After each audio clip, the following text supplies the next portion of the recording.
Men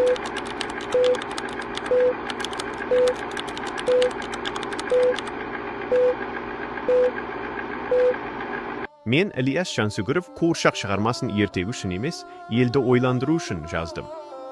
Бұл адам мінезіндегі жасандылықты, екіжүзділікті әшкерелейтін туынды.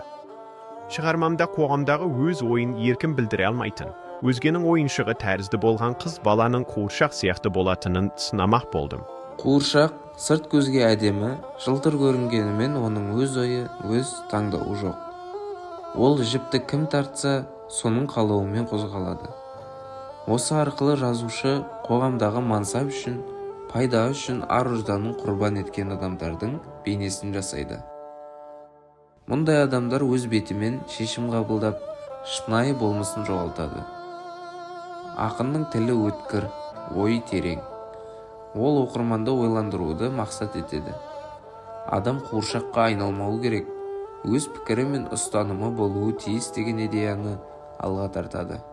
Қуыршақ шығармасы бүгінгі қоғам үшін де өзектілігін жоймаған. Адам еркіндігі мен ар-намысы туралы терең философиялық ой қозғайтын туынды.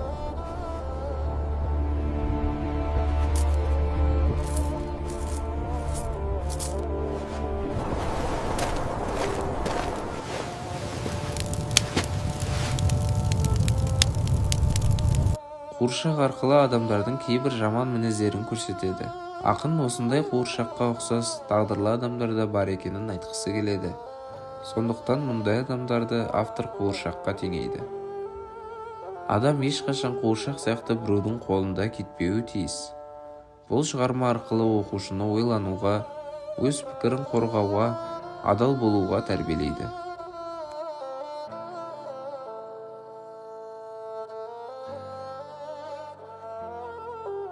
Әйел адамды қуыршақ тәрізді саудаға салу адами құндылыққа жатпайды.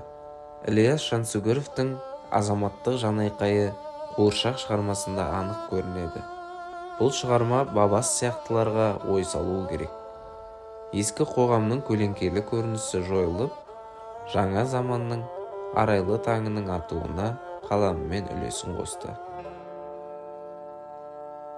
Жолдастар, бұл қуыршақ жай ғана әңгіме емес, ол біздің қоғамның айнасы.